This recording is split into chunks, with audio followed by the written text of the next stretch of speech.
साथियों नमस्कार। आप देखना शुरू किए स्टार टीवी बिहार। मैं हूं इंतजारुल हक।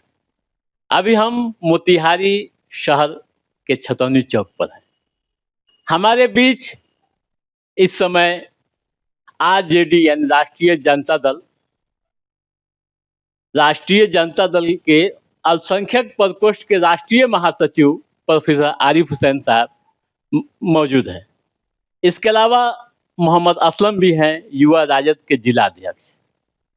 आरजेडी में अभी क्या चल रहा है, कैसी परिस्थितियां बन रही हैं, हम तमाम मुद्दों पर बात करेंगे। यह भी जानने की कोशिश करेंगे कि अल्पसंख्यकों के लिए, इसलिए कि अल्पसंख्यकों के नेता हैं ये, और अल्पसंख्यकों के लिए सरकार या फिर पार्टी की तरफ से किस तरह के रवैये हैं, हम टू द पॉइंट जानने की कोशिश करेंगे।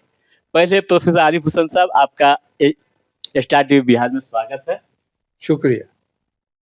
क्या चल रहा है आरजेडी के अंदर अभी? उलटना पलटना, झपटना पलटना, पलट कर झपटना, लहू गर्म रखने का है एक बहाना।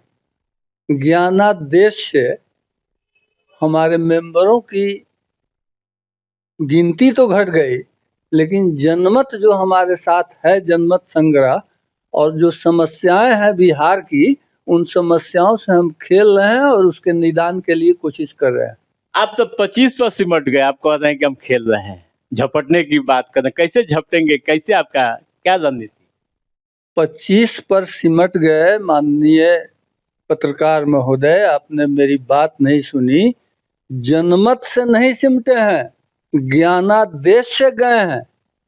कैसे ज्ञानादेश आप मानते हैं? जनमत से गए हैं, पूरी जनता कह रही है कि हमने जो एनडीए को वोट किया है, आप अलग दावा जो करते हैं। वोटर लिस्ट से वोटरों के नाम काटे गए, जो ईवीएम में खेला हुई, जो सेंटर्स पर अधिकारियों के द्वारा खेला हुई, बीच के में हमारे कैंडिडेट को जो तबाह करने की कोशिश हुई, एक नहीं 1000 रीजन है कि जनमत हमारे पक्ष में था, ज्ञानादेश ने छीन लिया हमसे। यानी ज्ञानादेश ने छीन लिया आपसे, इलेक्शन कमीशन ने आपने से छीन लिया, यही कहना चाह रहे हैं? अच्छा, ये बताइए, अल्पसंख्यकों को लेकर कई तरह की बातें होती रहती है, खासकर आरजेडी वोट बैंक के रूप में इस्तेमाल करता रहा, इसके एवज में देता क्या है मुसलमानों? इसके एवज में क्या सत्ता जो है, मतलब कि फिर ये नहीं कहिएगा कि आप पुरानी बात रिपीट कर रहे हैं। ये सच्चाई है। अल्पसंख्यकों को जो सम्मान राजद ने दिया, राजद ने अल्पसंख्यकों को वीडियो बनाया, दरोगा बनाया, सीओ बनाया, डीएम बनाया, एसपी बनाया, पोस्टिंग किया, मंत्री बनाया, और अल्पसंख्यक पब्लिक जो कभी ब्लॉक नहीं जाती थी, थाने नहीं जाती थी, 47 के बाद, आज़ादी के बाद अल्पसंख्यक पाकिस्तान बंटवारे के बाद जैसे सहमे हुए थे और उनकी स्थिति नगण्य हो गई थी सत्ता में हिस्सेदारी और भागीदारी के लिए, ये राजद है जिसने बूम पे लाया मुसलमानों को। और वो मुसलमान जिसके वोट लोग गिरा लिया करते थे, वो मुसलमान जो वोट देने नहीं जाता था, उस मुसलमान ने अपने वोट के पावर से राजद जैसे पार्टी को इस बात पर मनवा दिया कि अगर दंगा हुआ तो कलेक्टर का खैर नहीं, एसपी का खैर नहीं, और पूरे मुल्क में। आप दंगा की बात करें, वही भागलपुर का दंगा है जहाँ वो राजद के जमाने में नहीं हुआ था। जमाने में, लेकिन जो लोग नहीं, भागवत झा आजाद के जमाने का वो दंगा है, वो सत्येंद्र सिंह के जमाने का दंगा है, और उस दंगे से राजद को कुछ लेना देना नहीं है। जो कानूनी प्रक्रिया होकर कांग्रेस के जमाने से जांच होकर जो संचिका में आई थी, उस संचिका में राजद ने फैसला लिया था, न कि राजद ने किसी का शक्ल देखे छोड़ दिया था। आरोप तो यही लगता है कि आरजेडी ने आरोपियों को संरक्षण दिया, नीतीश कुमार ने आरोपियों को सजा दिलाई। 1990 में, फॉर योर काइंड इंफॉर्मेशन, मैं 15 सूत्री अल्पसंख्यक कल्याण कार्यान्वयन समिति का उपाध्यक्ष था। और ये दंगे के मामले हमारे सामने से गुजरते थे, और हमने माइनॉरिटी बिहार और झारखंड दोनों जगह इस तरह के मामले को देखा, अबुल हसनात तक को देखा। कहीं से भी हमने, आप सीधा ब्लेम कर रहे हैं, हम ही को ब्लेम कर रहे हैं कि आपने छोड़ दिया। बिल्कुल यही आप नहीं नहीं, यही बातें हैं, यही संदेश। तो मैं इन प्रैक्टिस बोल रहा हूं कि किसी एक को किसी पॉइंट पे नहीं छोड़ा गया। जो संचिकाएं आ चुकी थी, जो जांच प्रक्रिया होके आ चुकी थी, उसमें हम क्या कर सकते थे? वो तो फिर कोर्ट का मामला था। अच्छा एक बात बताइए, विधानसभा चुनाव हुआ, अभी राज्यसभा का चुनाव हुआ है। MIM को आप विरोधी मानते थे लगातार, फिर ऐसी कौन सी नौबत आ गई कि चुनाव में जब AIM आपके दरवाजे पे गई तो आपने भगा दिया और राज्यसभा चुनाव में आपने बुला लिया? ये कौन सी रणनीति है? देखिए, जब जनता के बीच हमें जाने हैं तो हम अपने स्ट्रेंथ से जाते हैं। जीत और हार सियासत नहीं है, गिनती सियासत नहीं है। जब हम जनता के बीच में जाते हैं तो हमने कितना विश्वास पैदा कर रखा है जनता में, उसकी कमाई, उसकी खेती को काटने जाते हैं। उस वक्त हमको MIM की जरूरत नहीं थी, लेकिन जैसे राज्यसभा का चुनाव आया तो हमारा जो संख्या बल था, उस संख्या बल कम था।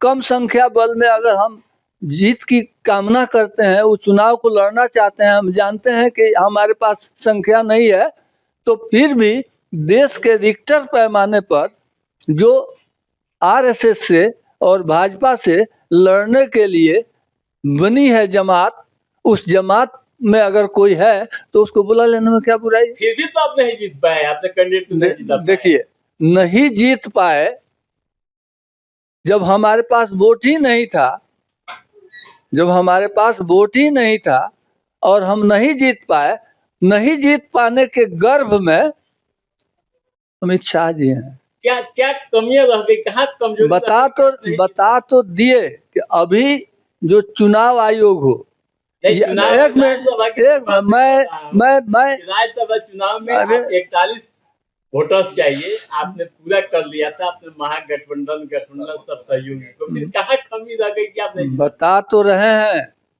कि कहीं कमी और कमजोरी हमारी नहीं थी, हम जीतते। लेकिन जिस सियासत ने, जिस जमात ने अभी पूरे देश के संगठनों को कब्जे में ले लिया है, अगर वो कब्जे से बाहर होता ना, आरजेडी को भी कब्जे में ले लिया। नहीं, ED अगर कब्जे से बाहर होती, CBI अगर कब्जे से बाहर होती, तो जो दुर्खेल किया गया यहाँ हॉर्स ट्रेडिंग का, वो नहीं हो पाता। क्या आपके विधायक भी इससे जाहिर होता है आपकी बातों से कि आपके विधायकों के भी वो कब्जे में ले लिए? कब्जे में नहीं लिए हैं और न ले पाएंगे, लेकिन वक्ती तौर पर उन्होंने हॉर्स ट्रेडिंग कर दी। अगर इन संवैधानिक संस्थाओं पर कब्जा नहीं होता, ये संवैधानिक संस्थाएं गुलाम नहीं होती भाजपा की और RSS की, तो हॉर्स ट्रेडिंग की कोई गुंजाइश ही नहीं बन रही थी। अभी आरजेडी की क्या रणनीति है आगे की?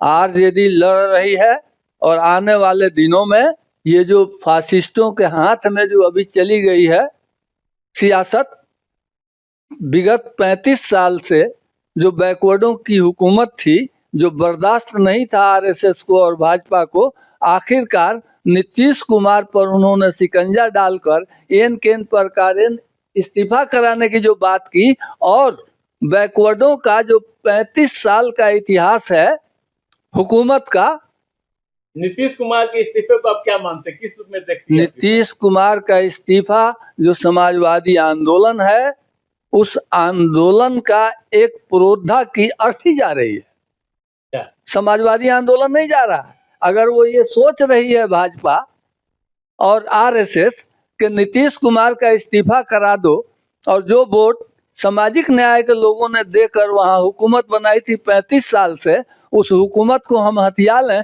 तो भाजपा की एक खाम ख्याली है। बिहार से बैकवर्ड राज का सफाया नहीं होने जा रहा है। और आपने पूछा कि राजद क्या कर रही है, राजद बड़ी बारीकी से इन तमाम घटनाओं पर नजर रखे हुई है आगामी चुनाव में लोकसभा में समाजवादी बता देंगे आरएसएस वालों को कि तेरी औकात ये है। अभी अल्पसंख्यकों को लेकर कोई कार्यक्रम होने वाला है आपका? हाँ, क्या कार्यक्रम है? कार्यक्रम के रूप से क्या बताइए? 11 अप्रैल को कृष्ण मेमोरियल हॉल में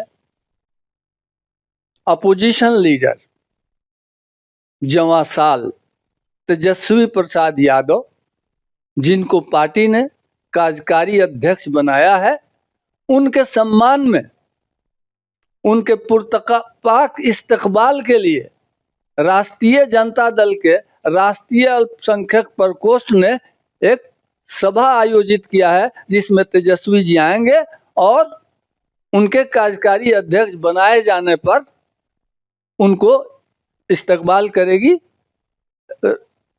सोशल मीडिया पर एक बहस हो रही है आरजेडी अल्पसंख्यक प्रकोष्ठ को लेकर, जी, खासकर जो राष्ट्रीय आपके जो फातमी साहब हैं उनको लेकर अधिकांश जो पोस्ट सब मुजफ्फरपुर को दे दिया, दायरा को घटा दिया। आपको मैं बता दूं, दायरा घटा नहीं है। चुनाव से लगभग 1 महीना पहले अली अशरफ फातमी साहब बनाए गए थे राष्ट्रीय अल्पसंख्यक प्रकोष्ठ का राष्ट्रीय अध्यक्ष। विधिवत हमारी एक ही बैठक हुई थी जिसमें पूरे नेशन से लोग आए थे, एक बैठक। चुनाव के चलते हमारी बैठक दोबारा नहीं हो सकी और चूंकि चुनाव में बहुत वाइटल रोल अदा करना था, तो अव्यवस्था में कम तैयारी में राष्ट्रीय जनता दल ने लोगों को लिया, जिसमें मुजफ्फरपुर के कुछ मेंबर्स अधिक हो गए। अधिक नहीं, बहुत ज्यादा। एक मिनट, सोशल मीडिया वालों को कह दीजिए उनके तसल्ली के लिए कि 11 अप्रैल के बाद ये कमेटी अल्पसंख्यक प्रकोष्ठ इस कमेटी को भंग करेगी, जिसमें मैं भी राष्ट्रीय महासचिव और प्रवक्ता हूँ। यानी अल्पसंख्यक से पूरी तरह से भंग हो जाएगी 11 के बाद। अली अशरफ फातमी करेंगे अध्यक्ष, और इसको फिर से बनाएंगे जिसमें कश्मीर से कन्याकुमारी तक, श्रीलंका से हिमालय की तराई तक के अल्पसंख्यक इंटेलेक्चुअल्स, पॉलिटिकल वर्कर्स आपको नजर आएंगे। चलिए, बहुत बहुत धन्यवाद, अच्छी गुफ्तगू हुई आपसे। और मैं एक बात ये कहना चाहूँगा आपके माध्यम से कि अभी जुमा के बाद पूर्वी चंपारण के दानिश्वरों की एक टीम ने अनौपचारिक बैठक कर ये तय किया कि 11 अप्रैल के उस कार्यक्रम को, जो इस्तकबालिया कार्यक्रम है, यकीनी बनाने के लिए बड़ी तादाद में इंटेलेक्चुअल्स की जमावड़ा पूर्वी चंपारण से वहाँ होगी। और उन्होंने स्टेट के इंटेलेक्चुअल्स से भी आग्रह किया है कि बिहार के जिस कोने में भी आप हों, आप आवे, ताकि इस जवासाल नौजवान की हिम्मत अफजाई हो सके और मुसलमान अपने मसले के लिए जिसके नेतृत्व में आगे बढ़ें और एक लंबी लड़ाई का शंखनाद करें और अल्पसंख्यकों के साथ जो परेशानियां हैं उससे रूबरू करवाना है इस जवासाल लीडर को कृष्ण मेमोरियल हॉल। चलिए, बहुत अच्छी जानकारी, बहुत बहुत शुक्रिया, आप हमसे बात किए। शुक्रिया। हमारे बीच युवा जिला अध्यक्ष मोहम्मद असलम भी हैं। असलम, पूर्वी चंपारण में क्या चल रहा है आपके आरजेडी? देखिए, हमारे यहाँ पहुँचे हैं प्रोफेसर आरिफ हुसैन साहब, जो हमारे अभिभावक के समान हैं और पार्टी में अल्पसंख्यक प्रकोष्ठ के राष्ट्रीय महासचिव हैं। इन्होंने जो भी बातें कही हैं उन बातों में पूरी सच्चाई है। और एक बात मैं अपनी तरफ से उसमें जोड़ना चाहता हूँ कि महिलाओं के लिए जो प्लान हमारी पार्टी की थी चुनाव में, कि किस तरह से महिलाओं को सशक्त करना है बिहार में, उसका जो नकल भारतीय जनता पार्टी और उसके अलायंस जदयू के लोगों ने जो किया, और आप देखें कि किस तरह से जो है सरकारी जो तंत्र है, चुनाव आयोग है, जो आचार संहिता लगने के बाद तक महिलाओं के खाते में 10-10 हज़ार रुपये जो हैं वो दिए गए और चुनाव आयोग जो है मुखदर्शक बन करके देखता रहा और इस चुनाव को पूरा प्रभावित किया गया उन 10,000 रुपये बांट करके और मात्र 10,000 रुपये लोगों को दे करके और उनको महिलाओं को भी धोखा दिया गया, छला गया और बाद में कहा गया कि ये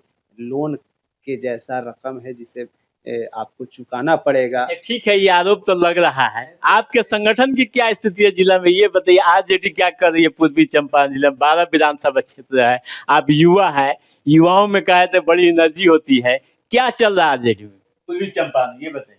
देखिए नेता हमारे युवा हैं, युवा राष्ट्रीय जनता दल की ओर से हम लोगों ने उनको व्यक्तिगत तौर पे सलाह दिया था कि अगर भारतीय जनता पार्टी और उसके अलायंस के लोगों से लोहा लेना है तो उनके जो विरोध में जितनी पार्टियां हैं सभी पार्टियों को एक टेबल पे आना पड़ेगा। ये बात हम लोगों ने उनको, ऐसा सुझाव हम लोगों ने दिया था।